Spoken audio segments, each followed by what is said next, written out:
Good evening, guys. It's welcome to Classic Car Restoration Club Live, and I'm joined today by Ross Keel again and Terry Wright, and we're still in our quest to stump Terry Wright, the paint and body expert. So come up with the toughest question you could possibly think of, and that's the one I want you to ask Terry tonight because dang it, he's just been a little too cocky. He's been everybody. He needs a little more work. He needs to be brought down at least one peg. The uh, as always, if you want to ask a question, write in this box directly below the chat box. There's a not chat. Don't go down to that corner thing way down the corner that says chat because that's to talk to member services and while they're fine people, it's not where you're going to get your question asked tonight. But down below there's the chat roll, and there's also a box there to type in your questions. Feel free to just type them right in. Feel free to get them in early because we always like it when you get your questions in quick, and then we can get to it. And we got a little bit of time. And then down below,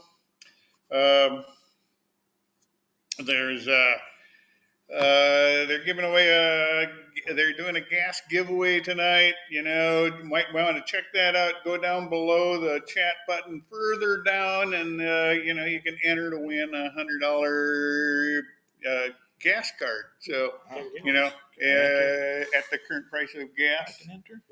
Yeah, you can enter, but you probably won't win.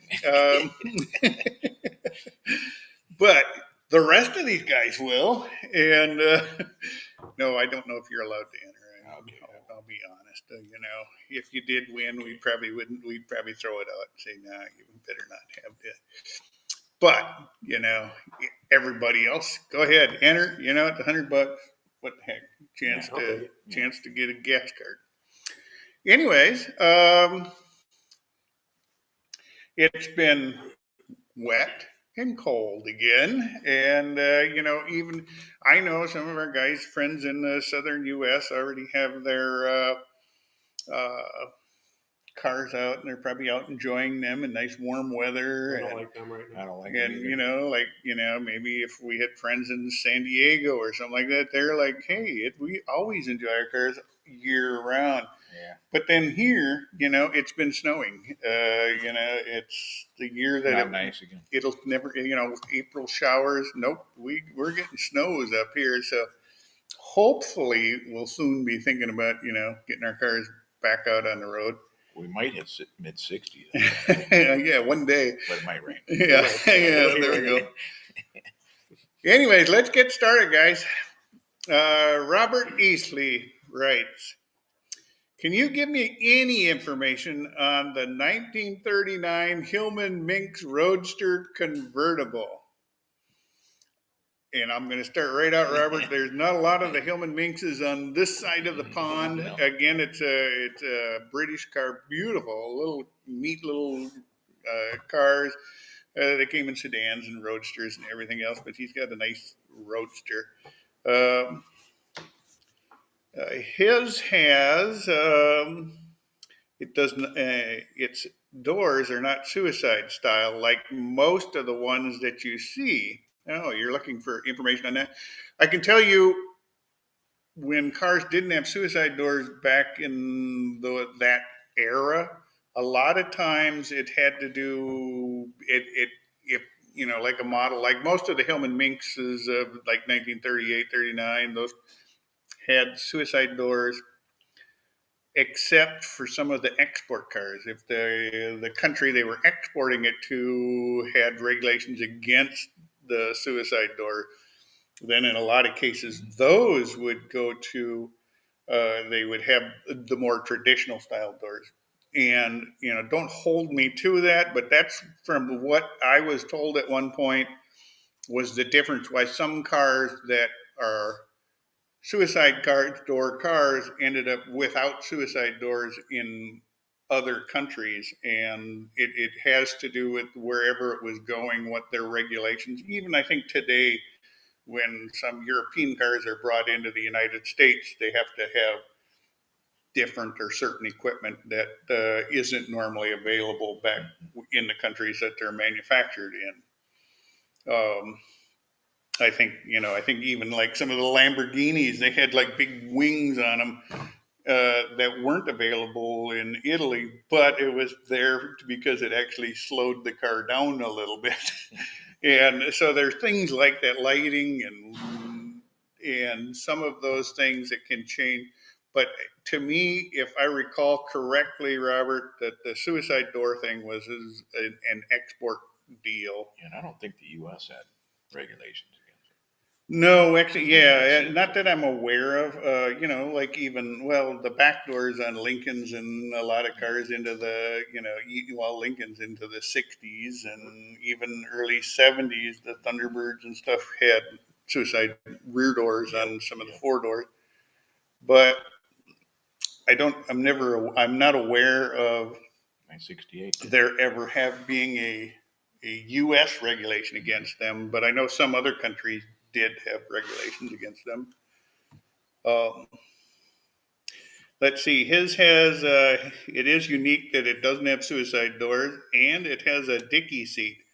Okay, once again, we're separated by a common language between England and the America. A dicky seat here in America we know as a rumble seat.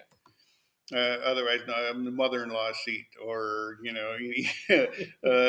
has a few names to it, but yeah, I would say, Robert, your car is definitely unique with being a roadster with the no suicide doors and the rumble seat or dicky seat. I wish I had more information, although, while I'm familiar with the cars, I don't know a lot about them. I know they exist. I've seen a few. We don't, I've seen enough of them in the United States to say, oh, that's what one is, but I don't, we don't see enough of them that they're commonplace or have a lot of knowledge of them. Next, we're going to move down to Bubba writes, I have a 68 Pontiac 400. 68 Pontiac 400. Think that's a Firebird 400? I like Bubba. I like Bubba right now. Keep going. Okay. Bubba, obviously he's a 68 Pontiac guy, and we have one at the table. He has a 68 Pontiac 400 4-speed. At the top of the shift, typically around 4,000 RPM, so he's getting it racked up pretty good. I hear what sounds like a pinging. As soon as I let off, it stops. It doesn't ping any other time, and it even does it on 110 octane race gas. What are your thoughts? Okay, does it or doesn't do it on race gas? It says it. Yeah, and does it with 110 race gas. So it does it with the race gas too. Well, I think I think Bubba and I have some sort of kinship, but I think Bubba meant to say it doesn't do it with race gas. No, I think Bubba. Bubba has said that it doesn't ping any other time and does it with 110. Okay, I'm gonna come clean. I'm Bubba. All right. It doesn't do it with race gas. So I didn't want you guys to think I'm just the body guy. I don't know. That is. I'll be Bubba. Oh, so it does not do it with race gas. Oh, well, then it would be an octane issue. Yeah. Well, yeah. What kind of compression? Yeah. Well, it's 10.75 before it was any machine work was done. I didn't change anything in there. 93 octane. Still do it. Does it with 110? Oh, it does it. It does. It does not do it with one. Yeah, it does it with 110. Yes. I'm sorry. Bubba was right. It does it with 110. It pings with 110. Mm-hmm. Does it ping with 93? Wow. Yeah. It does. It doesn't matter. Well, then ultimately, I would say it's a timing issue. I would say you got too much timing in it. You ever check your full advance? I actually had the distributor out. I had it on a machine, and I know where it starts and stops for advanced, mechanical advance. Now, I didn't take it up over, I don't think it was up over 4,000, but there is a welded stop in there, so it cannot go any further. I know they had issues with bushings dropping out. And, So you still have mechanical in there. well, it's mechanical, yeah, it's points. And sometimes they'll go pass over the cams a little bit, but it didn't do it. And I did have it ripped up by a guy in town, a distributor guy in town. And he assured me it would not go over that. And even that, with that, I took it out and put it on a distributor machine. Mm-hmm. And yeah, I was still doing it. So I actually put in air fuel sensor in there just to check air fuel ratio, and thinking maybe it was leaning out at the top. Maybe carb was starving, but shouldn't have just stumbled. But yeah, I'm not seeing any issues with that. I just disconnected the secondaries. It does it on the primaries. It's crazy. So if anybody's got any help, you know, is it possible that, so it's hydraulic flat tappet lifters. Is it possible that they're Start floating pumping your lifters at that Is point? it possible they're pumping up pass and floating the lifters? Can you get that? Because it does seem like a little bit of marbles in a coffee can, or BBs in a coffee can. Very light, and it sounds like pinging, Mhm. but it's only, I can get on any other time, it doesn't do it. It's really weird. Hmm. I need to have both you guys out in it sometime, but All right, guys. If anybody has any firsthand knowledge Yep. with running a Pontiac 400 at high RPMs, and what kind of valve, if you're running a stock setup, or if you're experiencing any kind of valve float, or You're trying to adjust. or any ping, they're adjustable. That's the just guy slots on it, the adjustable nuts. They are. Mhm. Okay. Yeah. How'd you adjust them? I took the lash out and another half turn. yeah, Well, the feeler gauge, you mean, or just listen to it? No, just sitting. like a small block Chevy with hydraulic. Yeah. That should be fine. I don't know. It's something goofy. Yeah. I can run it on regular, on 91 octane too, and if I don't get into it, not an issue. But You if wouldn't think but so, if I huh? hammer on it, I'll get that. And I don't even know if it is pinging, but it sure sounds like it. But anyhow, I still say it's a distributor, but it could be.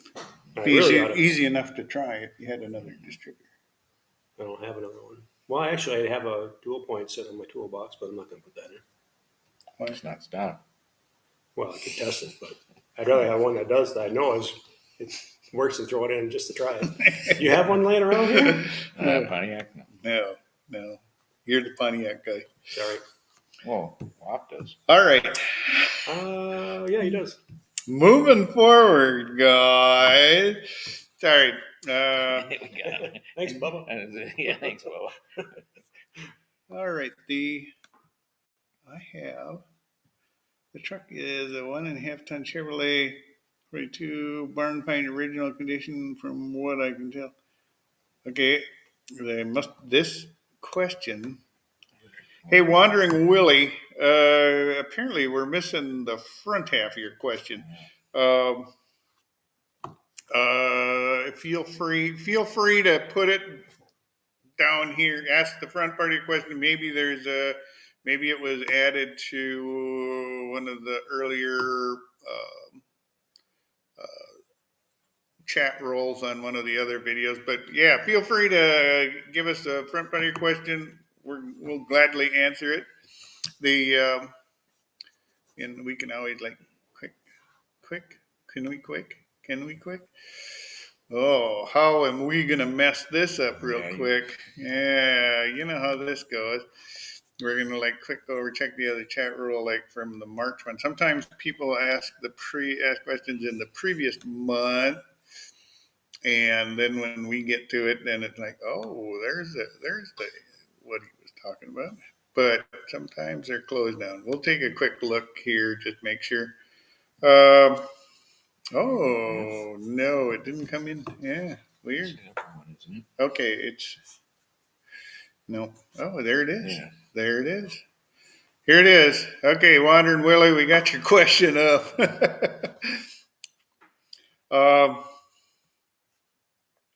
And the front part of his question was, I'm looking for a complete rubber kit for a 1942 windows, doors, and hood, as well as body mounts. I'll be traveling to the USA this year with the truck. I would like to change out the rear end to get a better highway speed. Could you recommend a rear end for the straight six?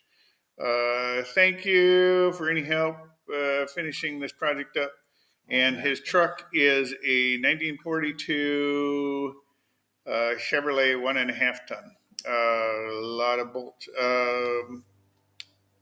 Yeah, and a 1.5 ton is going to be geared, in a 1942 truck is going to be geared really, really, really low. So if you probably definitely want bigger gears, and actually getting bigger gears for the 1.5 ton is not easy. Most of the gears for the 1.5 ton in that vintage are going to be Steep gears. really steep gears. And but but if you just want to, what I and then of course it's going to have a torque tube and not an open drive shaft, and so, but all of that can be overcome um, by going to, it's a bit more of a conversion than maybe what you're after. But, my first thought would be, if I was going to plan on driving highway, I would want some decent highway gears in there.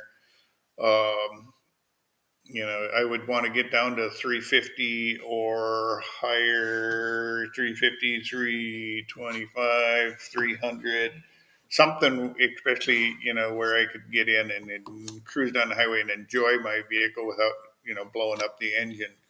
Um, and to do that, you're going to have to switch to a different, you're probably never going to find the gears for the 1.5 ton to switch that out.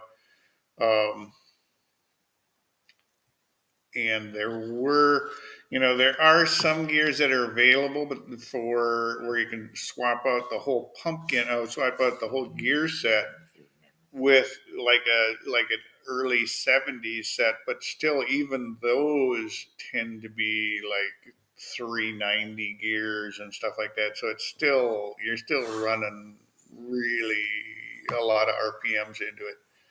I would seriously contemplate,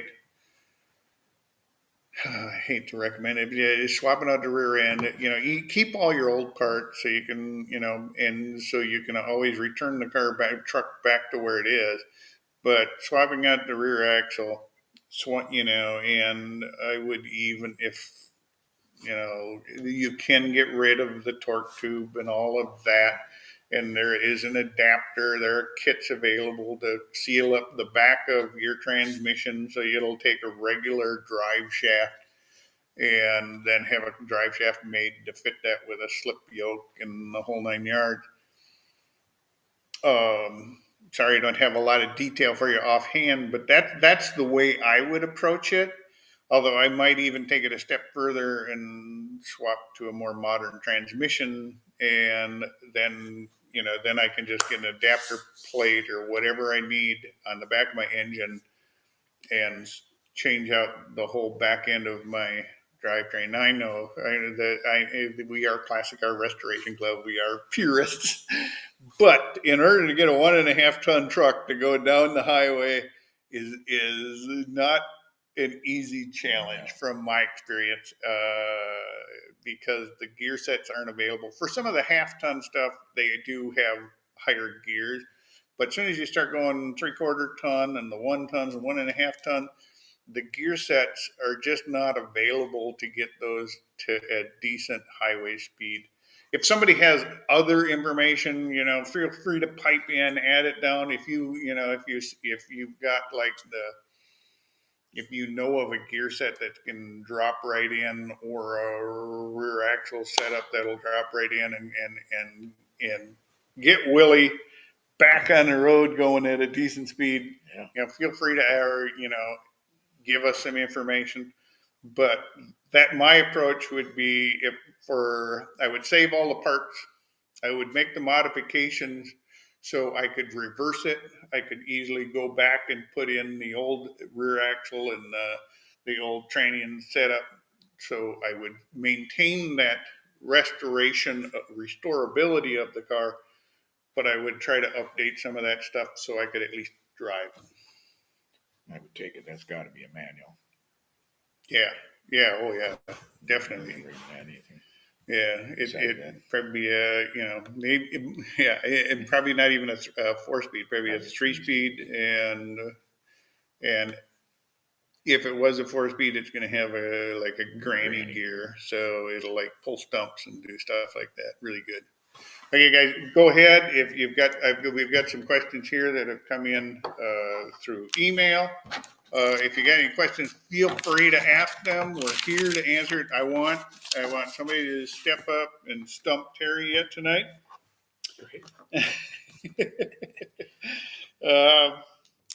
Okay, now for some of our other questions we have in here.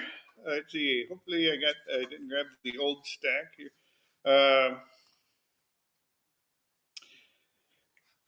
I'm putting a four. Oh no, this one we did talk about, didn't we? Yes, last time. All right. We got we had one hanging in from last time. Okay.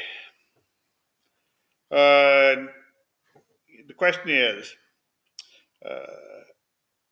he has a 1930 Model A 2-door sedan. Can lap belts be put in, or shoulder belts?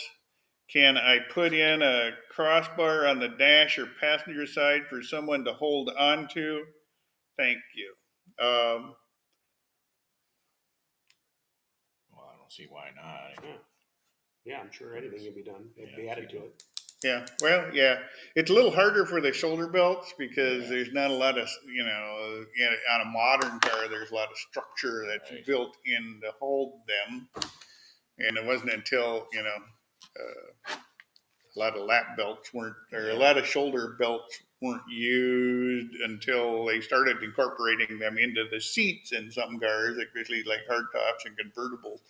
I remember when they first came up with the shoulder restraints, even some of the cars would have like a loop over the top of the convertible area, just because, so they would have a point to actually anchor the shoulder harnesses to. Lap belts are easy. Yeah, you can do that easy on a Model A. And there's companies that make nice lap belts.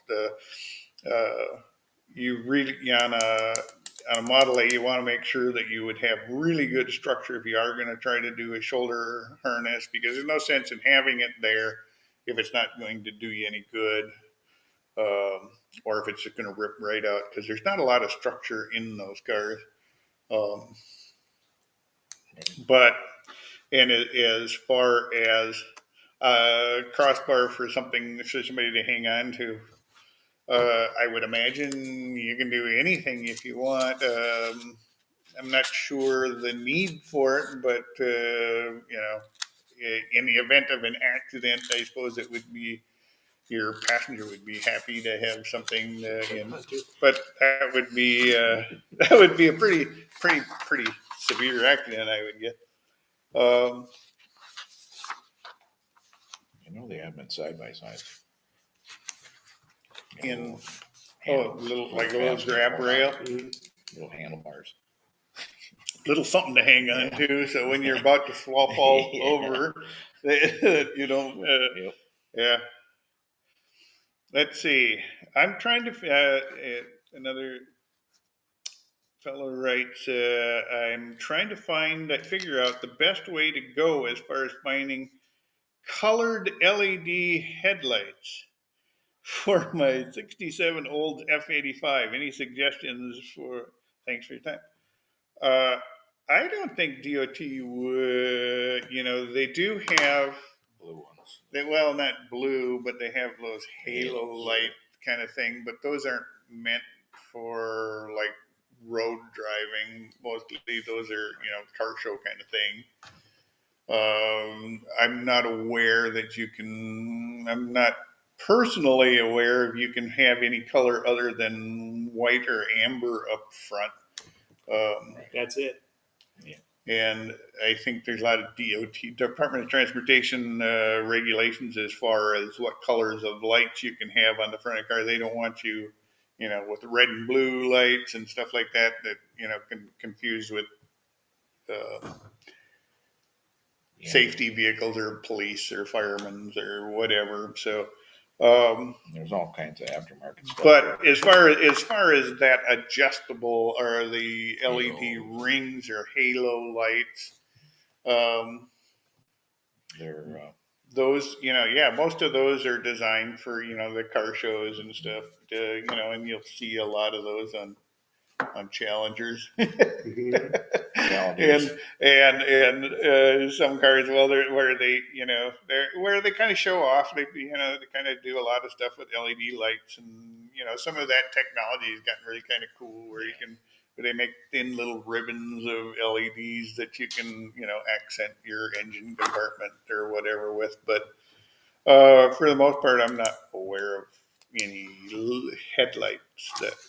Yeah, I think that'd be illegal. I've seen a lot of new Jeeps with the little rings around the lights, so I think they're factory too. But it's just an accent light. But Yeah. it's not headlight.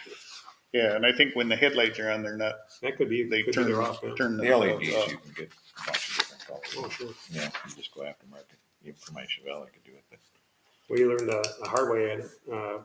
A buddy of mine, when I was in VOTEC, he did a Dodge van and did flares, running boards, all that stuff. It was a shaggin' wagon, and painted it blue. But he went the turn signal lenses were clear.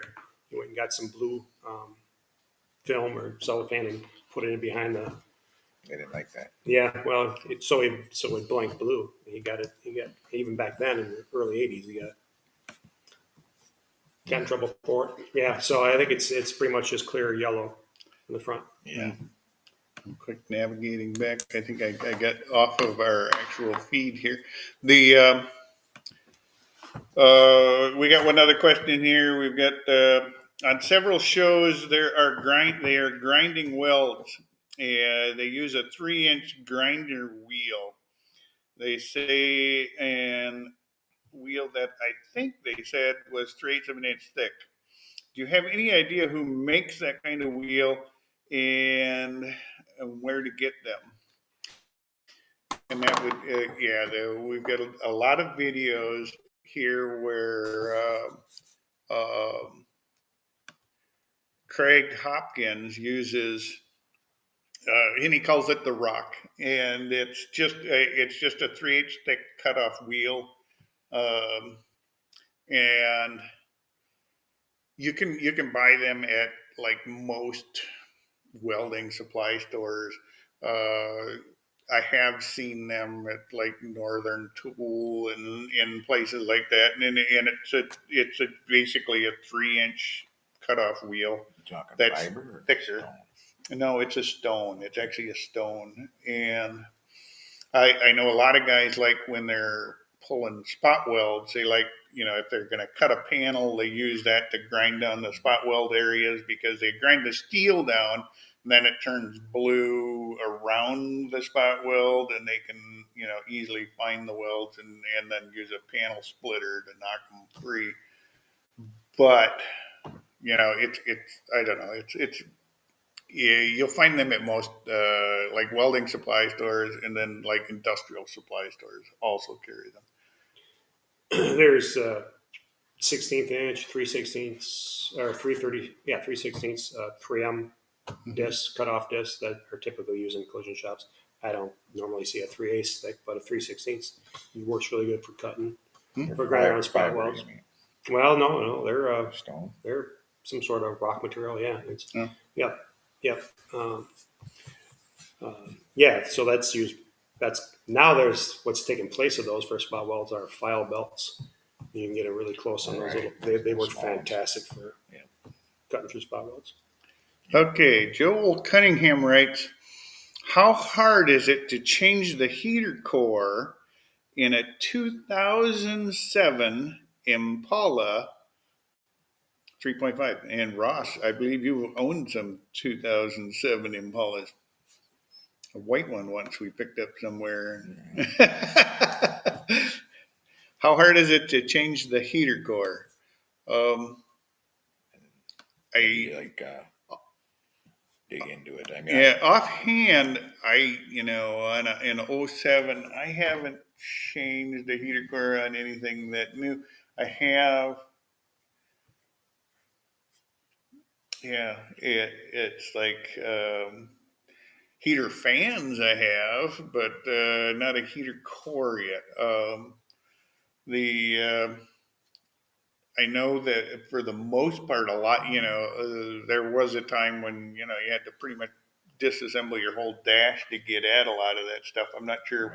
right. And I know they've made some of that better over the years. It's kind of like blower motors. It used to be, I've had vehicles where I've had to, disassemble half the dash to get to those. And nowadays it's most cars, it's Pretty easily simple. accessible and you can do it without, I've changed them on early 2000 Blazers before, and that's not that bad. But I've never dug into an Impala dashboard. Yeah, I'm sorry, Joel, but we Sure, haven't. there's all kinds of YouTube videos out there. Yeah, there we go. Yeah. So there, yeah, I guess my best advice would be, either check online specifically, or like I always say, the best tool in the shop is the service manual.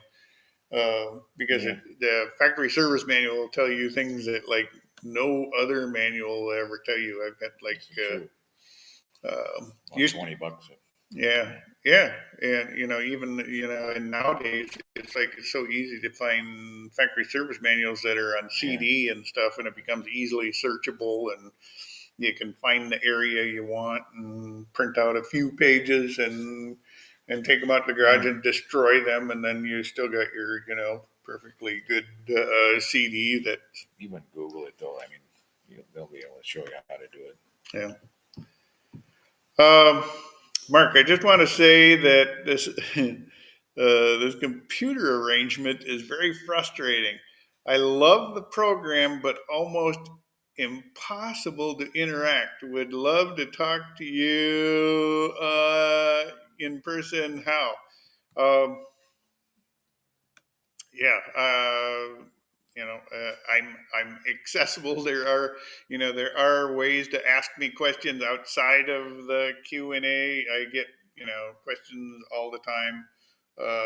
Feel free to ask away. If you've got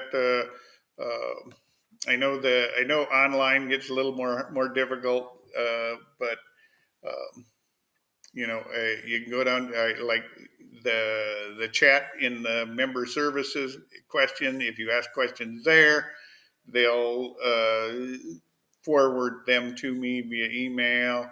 Um, you know, there are, like I say, there are ways around it, but this is often the best venue because then we can bounce things not only between me and Ross and Terry, but we can also get the input from all of you, because we've never professed to be the font of all knowledge.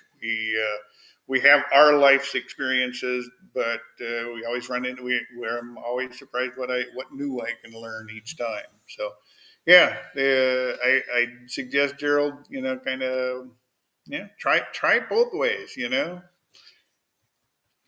What about having a phone and calling? Yeah, That'd be kind of fun. Caller one. Yeah, we'll have that Let's would be try it. kind of fun. Have a call in. Yeah. Well, we can ask our producers. Yeah, hey, look into that. Can we do a call in thing? We could. Yeah, we're not opposed to it. We just have to figure out the logistics to make it actually happen. So. It's easier. And Lord knows it'll, Katie will have her hands full then, but that's good. Let me give you Ross's number. Yeah, here's Ross's number, and yeah, call him anytime. Thanks. Okay, Larry writes to Wandering Willie, leave your truck alone. It was designed to be a truck, haul and drag anything. It's not a highway cruiser. My 41 Ford F5 has a plank on the dash just now. How fast it will go in each gear. 45 miles an hour is the top speed. But it'll drag a tank doing it. I understand your sentiment completely, Larry. I think it comes down to what you want to do with it. And in my answer was merely if your intent was to come to, go do highway cruising in it, this is what you got to do. Yeah. Because you're not going to do highway cruise at 45 miles an hour. Well, you could, but you're going to have a big long line of cars behind you. And the fuel prices nowadays. Yeah, who knows? Yeah, but yeah, I understand both sides of it. Having had, my '54 Ford had 513s in it when I got it, and I know the feeling of. I think the engine's going to blow up before I get there. Yeah. Especially that international you got big on the garage. You got Yeah. some real nice gears. So I know what you're saying, Larry. We, in part we agree with you, but in part, Wandering Willie wanted to know how to get his car to go highway speeds, and we know what he needs to do that. I'm with Larry. Leave it original. But you know where I'm coming from. Okay. Yes, Terry likes everything bone stock. I think you put an aftermarket distributor, you wouldn't have that problem. Shut up. All right. Greg writes, I bought a 1968 Cutlass convertible that had been stored for 20 years. The mice had built 5-star hotels, and the whole car reeked. Fortunately, the wiring was not touched, but the odor remains. I stripped the interior, kick and door panels, heater housing and lines, frame, hood, trunk lids, behind the dash. When I started it, it blew wheat and more nest parts halfway to the street. The problem is, after spraying it with masking chemicals, it still has a bit of that odor. Does anyone have any experience with something that will get rid of the final bit of odor? Thanks for your help, Greg. Yes. What a pain.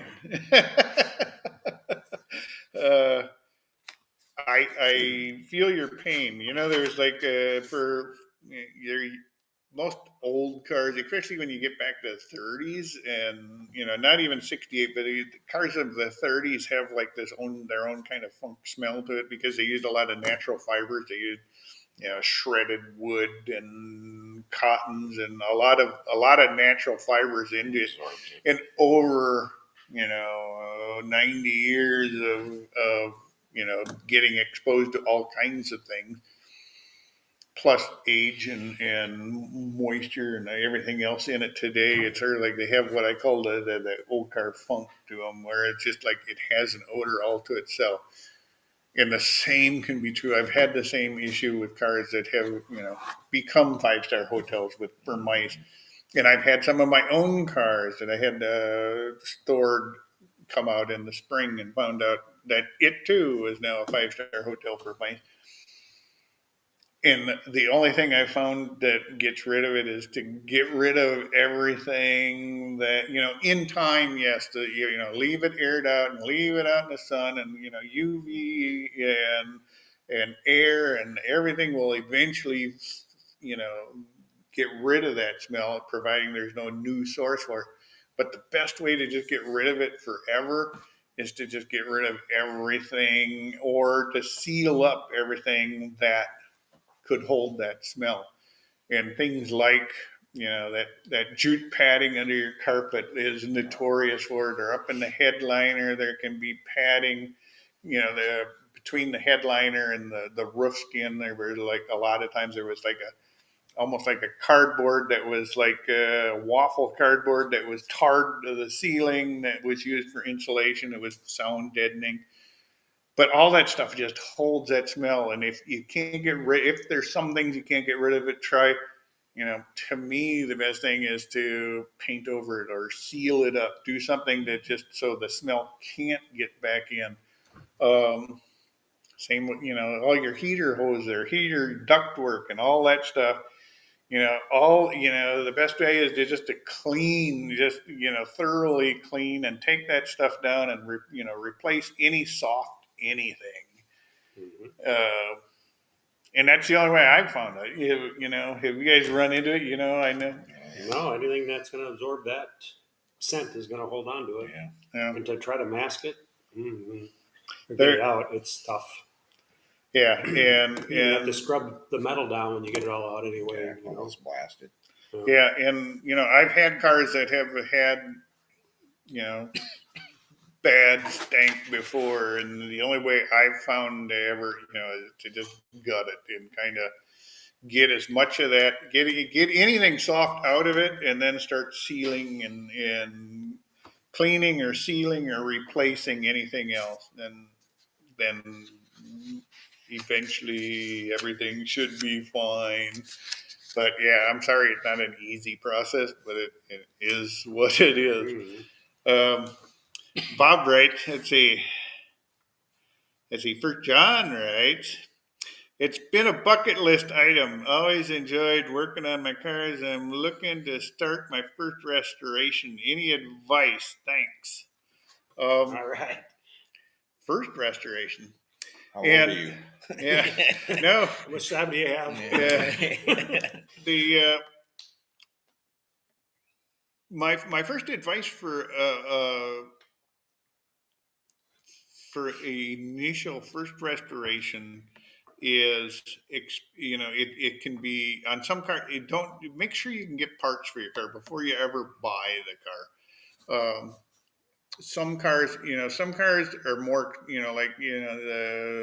some of the Fords and Chevys can be more expensive to buy new or buy the car. Maybe you can buy, an off-brand cheaper, but you can't find parts for it either. So you're going to end up spending more to get the car restored. So I have found, restoring popular cars, restoring cars that have a lot of parts availability is a lot easier. Parts are more affordable. You're not spending hours, days, weeks, months trying to find parts that nobody reproduces. So you got to find an original somewhere, or you got to find somebody that can rebuild there's just my only advice for anybody just starting out. Yeah, become a sponge, get as much information as you can, but also pick a project car that you can find the parts for, because that'll keep you motivated. You can, if you can buy it's like Ross here. He was like complaining that he had to spend $200 for a bumper, and I was thinking, most of us, if we send a bumper out to have it replated, it's going to be $400, $500, $600.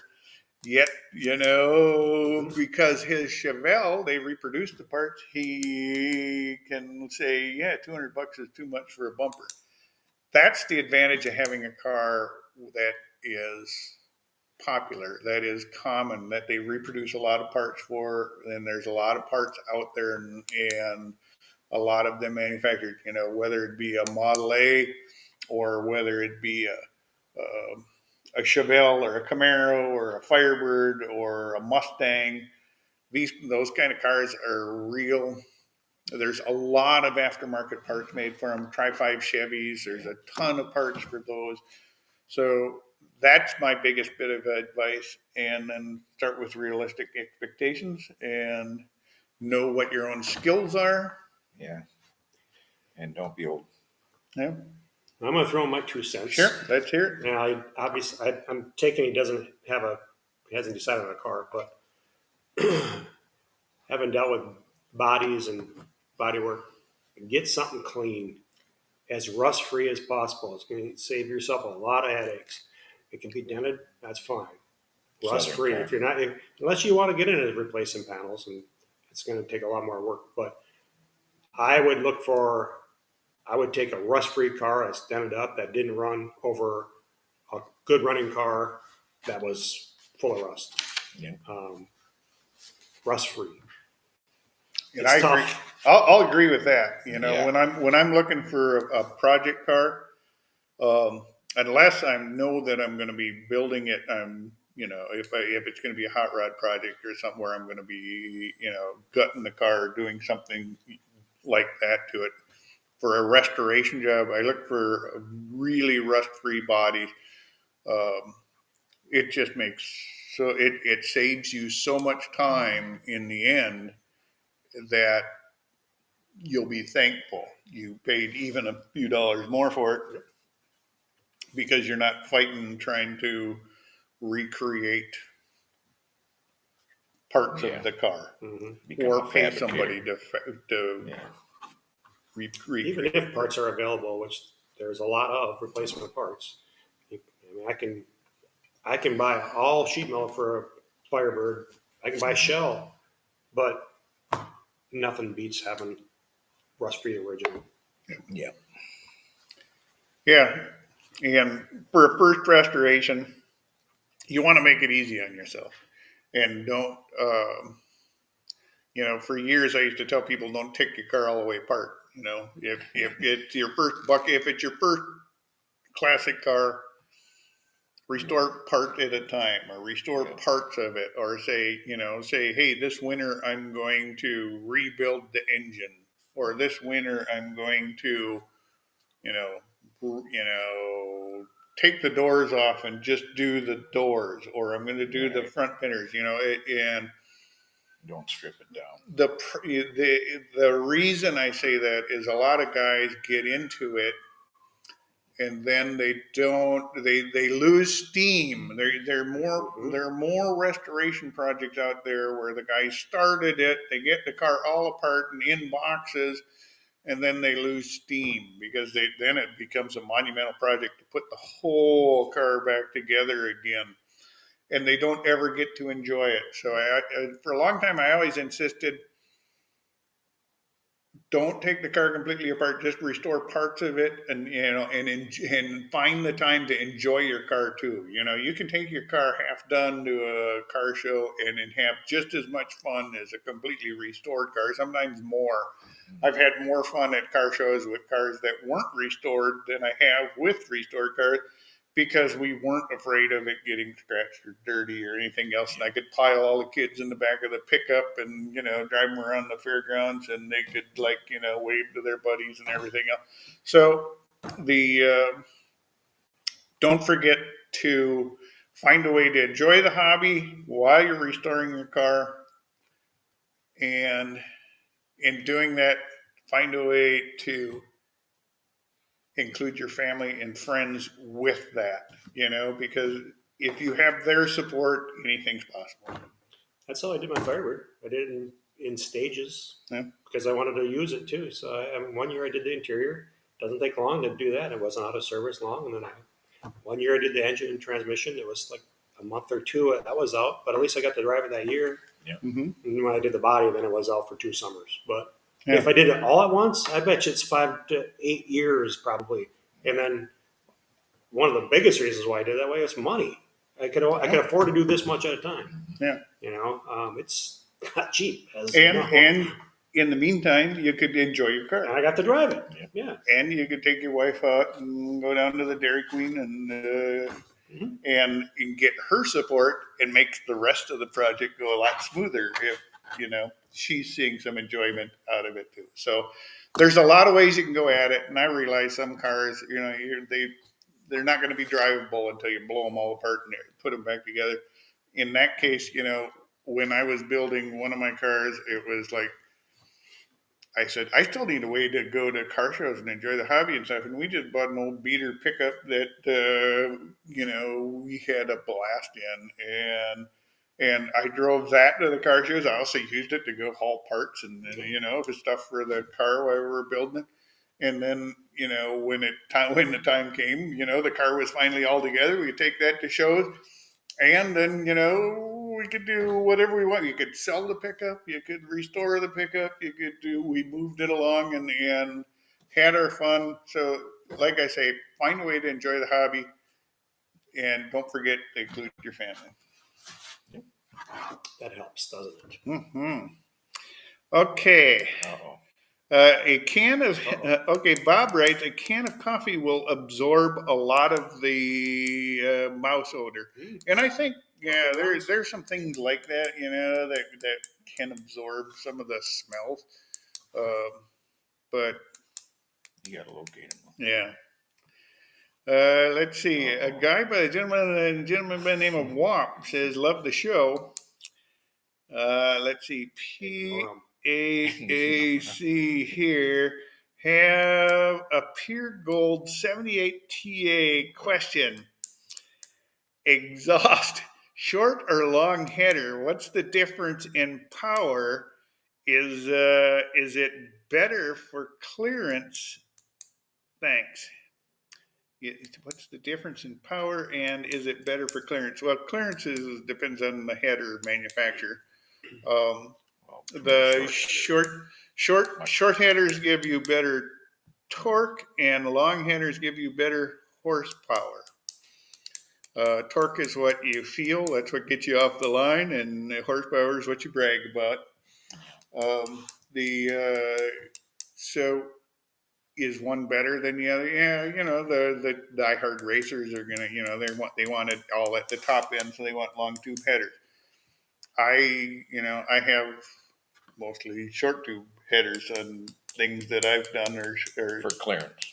for clearance, and it just makes it easier to, because you start running 4 long tubes all the way down and underneath the engine, it chews up a lot of the side engine compartment area, and usually you end up having clearance issues with steering or frame or something. And no, I probably have installed several of them that required a few little dents here and there to get them to clear various components. Yeah. Long tube headers, I mean, they're going to hang down at least 3-4 inches below the car. I mean, it depends on the brand. Some of them make them tight. Headers are header brands. That's kind of like arguing about oil. There you'll find like lots of guys who will argue. This is the best header. This is the best design. Ultimately what works for you, I suppose, is the best idea. But on a 78 TA, let's see, you're pumping what, about 125 horse. Hey, I think we bumped that up. Okay, 145. There we go. Just kidding. Okay, I only jest because we know who this question is coming in from. And it's a gentleman who apparently has the Park Avenue Auto Club, which I understand is a subsidiary of the Southside Syndicate. I think you're right. Yeah, that's a sub club to another bigger club that is more organized and better funded. Anyway, well, yes. Feel free, guys. We've still got a few minutes. You can get your question in before we get there's a gentleman that's watched one of our videos on Cleco clamps to hold panels in, temporary hold, blind panel holders. and he writes, why not just use sheet metal screws? All right, Yeah, body man. sure you can. Holes. Clecos are nice. I think they come from the aviation industry, I believe, but Yep. I've used them. I have some. Yeah, why not? You can use sheet metal screws just fine, but you got to plug that hole eventually after. Either way, Yeah. front side, back side, but either way, you probably get a tighter hole with the screw. Yeah. Some of the Clecos don't really tighten that close. I mean, it'll get snug. It But- depends. There's some that'll really, Do they? Are there? yeah. But there's also some light duty Yeah, ones. mine must be light because they're not that. The I don't use them that much.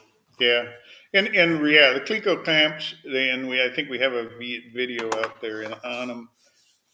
Really, they did come out of the aviation industry where they're putting a big aluminum skin on the side of an airplane, and they need to hold it in several places while it gets, as a way to hold it until they can rivet it all in place. And the auto body guys like them just because they can put in a patch panel. They can test, just put in 3-4 Clecos to hold it and test the fit and see if they need to modify the bends or adjust the patch panel anywhere, and then they can take it on and off very quickly. Where if you use self tappers, you're pulling on the metal every time. So but if you're just going to hold something in place so you can weld it, self tappers work beautiful for that. And they'll hold it as tight as you want, and you just have to, when you're all done, you zip them out and can spot weld up there, plug weld up the holes real quick and be done. Um, Either way, the both get the job done. Clecos is just one way to do it. You can buy self-tapping screws cheaper than A lot cheaper. than you'll ever buy Clecos. It just depends how much fabrication you're going to do or you want to do.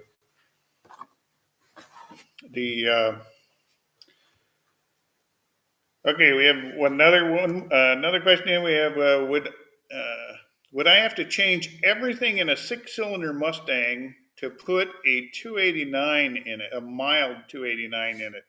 Transmission, rear end, spindles, etc. I'm not sure. You didn't say what year it was, but I'm going to assume it's an early one because he's talking about a 289.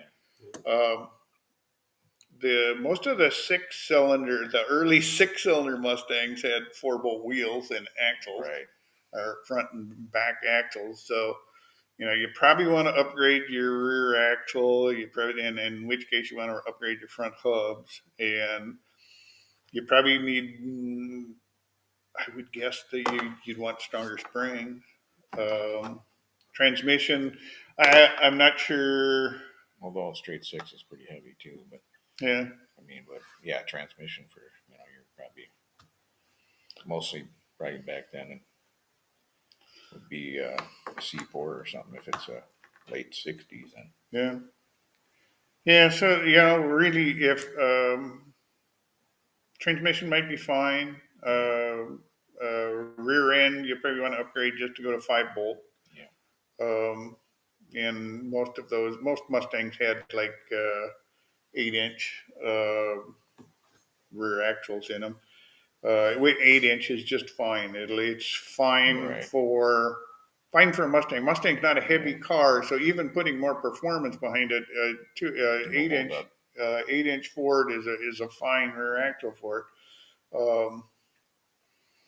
The 9 inches were available, but those were only for real big horsepower applications. And you're just talking putting in a mild 289. So can it be done? Yeah, you probably want to upgrade your cooling system more. You probably want to upgrade a few other items. But can it be done? Yeah, a lot of 6-cylinder Mustangs have become V8 Mustangs. Especially Mustang, all kinds of aftermarket stuff in there. Yeah, and it's not that uncommon. Right. Ron asks, Is conventional oil still available? Where can I find it at? Conventional oil. If you're talking about like the full zinc oil, Or just mineral oil. or Yeah, that's available. yeah, well, yeah. Even straight 30 oil is still available. You know, I don't use synthetic. you don't use synthetic, no. Yeah, and a lot of the race, It a lot of leaks the, easier. You add zinc. a lot of the race oils I think he's are talking about the old. are still like the old mineral types of oils. The and they have the zinc in them, and they have a lot of the same components that they. It's just when you get to the modern class or the modern coated oils that they're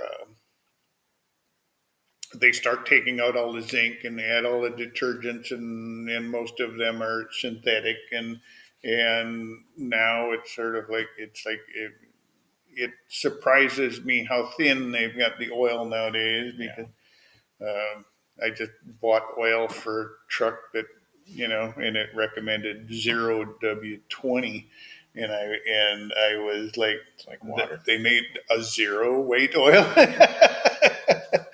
Yeah, so it surprises me, but is conventional oil still available? Yes. Like I said, I know in a lot of the in a lot of the restored engines here, we use what they call, I know the HP5, it's hot rod oil, basically, and it's just made for older engines. Still has all the zinc and has all the old stuff in it, and I can get that in a 1040 or a 1030, and it'll work just fine for my 57 back here. So there are plenty of oil options available out there. Don't just run out to the auto parts store and grab, a quart of Valvoline and expect it's going to be good for your classic car engine. Have you guys get?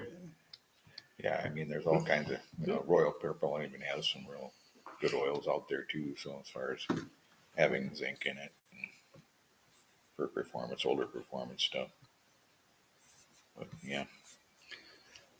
Very good. Okay, I see, guys, we're at the top of our hour.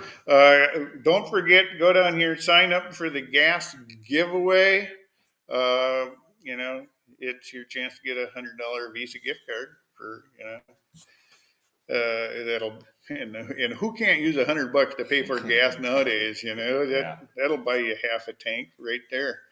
And I get more than that. You will? Oh yeah, he's got E85. So his Chevelle is running E85, and we hear about it all the time. That he's paying $2 and some cents a gallon, and we're paying more. But at least our cars smell better when they're running. Don't burn your eyes. All right, guys. Thanks for stopping by tonight. Really appreciate it. We'll be back again next month. And look forward to seeing everybody again. We might hit 70 by then. Yeah, it might warm up here. We'll get our cars out. All right. We'll see you later.